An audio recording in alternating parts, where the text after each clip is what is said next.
तो एपिसोड की शुरुआत में कुछ लड़कों को दिखाते हैं जो जिन के बारे में बात कर रहे थे। तभी उन सबको एक मैरो प्यूरिफिकेशन स्टेज का ऑरा महसूस होता है, जिससे वो सब डर जाते हैं और लड़ने के लिए तैयार हो जाते हैं। जिसके बाद उन लड़कों को जिन की आवाज़ सुनाई देती है और वो कहता है, क्या तुम लोग बिटाओ हॉल के हीरोज़ का स्वागत ऐसे करते हो? जिसके बाद देखने को मिलता है बिटाओ हॉल के सभी लोग अपनी ट्रेनिंग करके वापस आ गए होते हैं और वो सब अब मैरो प्यूरिफिकेशन स्टेज तक पहुंच चुके होते हैं। जिसके बाद अब जिन और भी घमंडी हो गया था। जिसके बाद वो अकेले में मिस यू के साथ फ्लर्ट करता है और मिस यू वहाँ से शर्मा कर चली जाती है। तभी वहाँ पर जैंग टियन नाम का आदमी आ जाता है और वो जिन से कहता है, बस 3 दिन रह गए हैं तुम्हारे और मेरे बीच के बैटल को होने में और मैं उस दिन तुम्हें जान से मारकर अपने बेटे का बदला लूंगा। जिस पर जिन कहता है, मैं तुम्हारी हालत भी तुम्हारे बेटे जैसी ही कर दूंगा।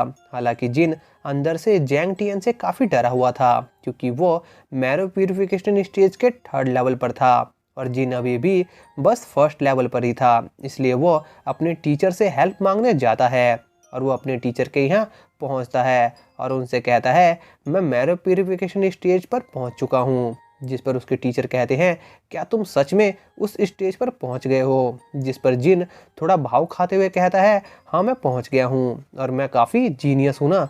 जिस पर उसके टीचर कहते हैं, अबे काहे का जीनियस, तुम्हारे 2nd सीनियर बस 2 महीने में ही मैरो प्यूरिफिकेशन स्टेज पर पहुँच गया था और तुम्हारे 1st सीनियर को बस 1 महीना लगा था और तुम 3 महीने में बस उसके 1st लेवल पर ही पहुँचे हो और तुम खुद को जीनियस कहते हो। जिस पर जिन कहता है, आपको ये कम लगता है? चलो आओ आप मेरे पावर का टेस्ट लो। जिस पर दोनों तैयार हो जाते हैं और जिन अपने टीचर पर अपना न्यू अटैक यूज़ करता है, लेकिन उसके टीचर उसके अटैक को बड़ी ही आसानी से रोक देता है और जिन से कहता है कि मैं तुम्हारे हमले को बस अपने स्पिरिचुअल स्टेज की ताकत का यूज़ करके रोका है। जिस पर जिन कहता है, आप ऐसा कैसे कर सकते हो? जिस पर उसके टीचर कहते हैं, तुम्हें अपने सोल को ट्रेन करने की ज़रूरत है। अभी तक तुम बस बाहरी सोल की पावर को यूज़ कर रहे हो, इसलिए तुम्हें अपनी इंटरनल सोल पावर को यूज़ करना चाहिए। जिस पर जिन कहता है, प्लीज़ मुझे एक नई ट्रिक सिखा दीजिए,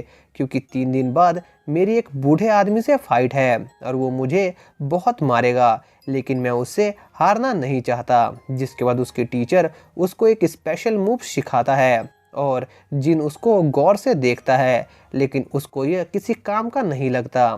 जिसके बाद उसके टीचर उसको बाहर उड़ा देते हैं। जिसके बाद वो अपने सीनियर से कुछ सीखने जाता है, लेकिन उसके सीनियर्स काफ़ी बेवकूफ़ होते हैं, इसलिए वो अकेले ट्रेनिंग करने का फैसला करता है और एक जगह बैठकर मेडिटेशन करने लग जाता है और वो अपनी इंटरनल सोल पावर को ट्रेन कर रहा होता है और काफ़ी देर मेडिटेशन और ट्रेनिंग के बाद उसकी पानी की बूंदों की स्पिरिट बदलकर गोल्डन हो जाती है और वो अब उस बूढ़े आदमी से बैटल करने के लिए तैयार हो जाता है। जिसके बाद तीसरे दिन जैंग टियन और हेड और बाकी सब जिन का इंतज़ार कर रहे होते हैं, लेकिन वो अभी तक आया नहीं होता है और सब परेशान हो रहे होते हैं कि आखिर जिन रह कहाँ गया। जिस पर जैंग टियन कहता है, लगता है वो मुझसे डर गया और इसलिए सामने नहीं आ रहा है। कि तभी वहाँ पर जिन आ जाता है और वो जैंग टियन से कहता है कि बूढ़े, आज मैं तुम्हारी चटनी बना दूंगा। जिस पर जैंग टियन कहता है,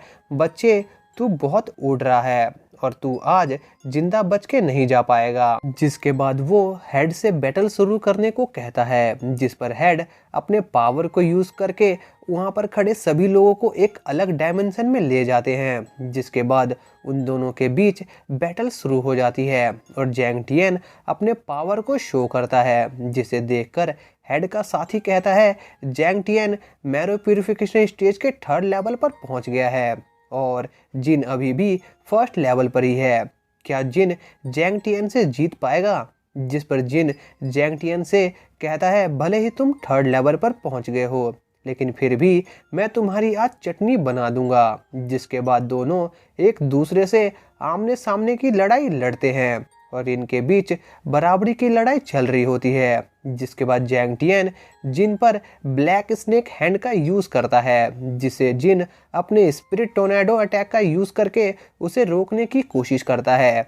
दोनों के हमले एक दूसरे को पीछे धकेलने की कोशिश करते हैं, लेकिन जिन जैंग टियन के हमले को तोड़ देता है और वो जैंग टियन को किक मारकर उसे नीचे गिरा देता है, जिस पर सब काफ़ी चौंक जाते हैं क्योंकि जिन अपने से ऊपर के लेवल वाले आदमी को डोमिनेट कर रहा होता है। जिसके बाद जैंग टियन अब काफ़ी गुस्से में आ गया होता है क्योंकि जिन से वो हार रहा होता है, इसलिए वो अपनी डार्क एनर्जी का यूज़ करता है। जिसके बाद कहानी उनके स्कूल पर जाती है जहाँ पर कोई आदमी वहाँ के स्टूडेंट्स को मार रहा होता है। जिसके बाद कहानी वापस से उस बैटल पर शिफ्ट होती है जहाँ पर जैंग टियन अपनी डार्क एनर्जी का यूज़ कर रहा होता है और जिन के दोस्त उसको जैंग टियन से दूर रहने को कह रहे होते हैं क्योंकि अब जैंग टियन बहुत ही खतरनाक हो गया था। दूसरी तरफ हेड के साथी भी उनको ये बैटल रोकने को कहते हैं क्योंकि जैंग टियन ने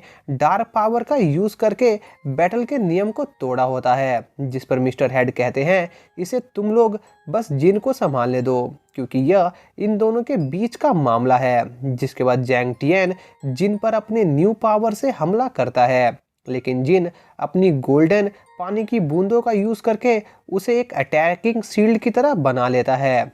लेकिन कुछ ही देर में जैंग टियन उसके उस बबल शील्ड को तोड़ देता है और उस पर हमला करके उसे नीचे गिरा देता है। जिसके बाद ऐसा लगता है जिन अब जीत नहीं पाएगा, लेकिन तभी वो एक नए अटैक माउंटेन फिस्ट का यूज़ करता है और हेड के साथी काफ़ी चौंक जाते हैं क्योंकि जिन ने इतनी जल्दी माउंटेन फिस्ट को भी सीख लिया है। जिसके बाद जिन अपने उस अटैक से जैंग टियन को हरा देता है। जिसके बाद वो हेड से कहता है अब आप इस बैटल को ख़त्म कर दीजिए क्योंकि इसका कोई फ़ायदा नहीं है। और वो जैंग टियन से कहता है तुमने और तुम्हारे बेटे ने पहले कई बार मेरा क्रेडिट चुराने की कोशिश करी है, इसलिए उसकी सज़ा तुम्हारे बेटे को मिली, लेकिन मैं तुम्हें मारना नहीं चाहता कि तुम्हें मारने से कुछ नहीं होगा और ऊपर से बीबीपी से एक एल्डर भी कम हो जाएगा और मैं ऐसा नहीं चाहता। जिस पर जिन का एक दोस्त यह देखकर कहता है यह बैटल जिन की वजह से ही स्टार्ट हुई थी और अब ये मैच जीतकर जिन सबके सामने खुद को बड़ा ही अच्छा आदमी बना रहा है। जिसके बाद जिन चोट लगने का नाटक करता है और मिस शिव उसके पास आकर उसको पकड़ लेती है। जिस पर जिन शिव से कहता है देखो सब लोग हमें ही देख रहे हैं, इसलिए तुम मुझे थोड़ा और जोर से और प्यार से पकड़ो। जिस पर मिस शिव कहती है तुम फिर से चोट लगने का नाटक कर रहे हो और वो उसे नीचे गिराकर वहाँ से चली जाती है। जिसके बाद मिस्टर हेड जैंग टियन के लिए एक पोर्टल खोलते हैं और उसे किसी जगह जाकर खुद को हील करने को कहते हैं और जैंग टियन उस पोर्टल में चला जाता है। जिसके बाद मिस्टर हेड उन सबको वापस बीबीपी ले आते हैं और वो लोग वहाँ पर देखते हैं कि वहाँ पर किसी ने हमला करके वहाँ पर कई लोगों को मार दिया है। तभी उन लोगों के सामने एक आदमी आता है और वो कहता है कि आज मैं तुम सबको मार दूंगा। जिसके बाद जिनको उस आदमी को देखकर पता चल जाता है कि यह आदमी मिस्टर हेड जितना ताकतवर है क्योंकि यह हवा की लहरों पर उड़ रहा है और बस कोई हेड ही हवा की लहरों पर उड़ सकता है। जिसके बाद वो आदमी कहता है तुम बीबीपी के लोग काफ़ी कमज़ोर हो और मैं यहाँ काफ़ी लंबे समय के बाद आया हूँ क्योंकि किसी की वजह से सबमिट ऑफ HQ अपनी जगह से बाहर आ गया और मैं अभी उसके साथ बाहर आ गया और मैं आज बीबी के सभी लोग को मार दूंगा। जिसके बाद मिस्टर हेड के साथी उस आदमी पर हमला करते हैं, लेकिन वो आदमी उन दोनों को बड़ी ही आसानी से हरा देता है। जिसके बाद ये एपिसोड यहीं पर एंड हो जाता है। तो दोस्तों अगर आपको वीडियो अच्छी लगी हो तो प्लीज़ वीडियो को लाइक कीजिए और कमेंट बॉक्स में इसके नेक्स्ट एपिसोड के लिए कमेंट ज़रूर करें। तो तब तक के लिए मैं चलता हूँ, तो मिलते हैं अगले एपिसोड में। बाय।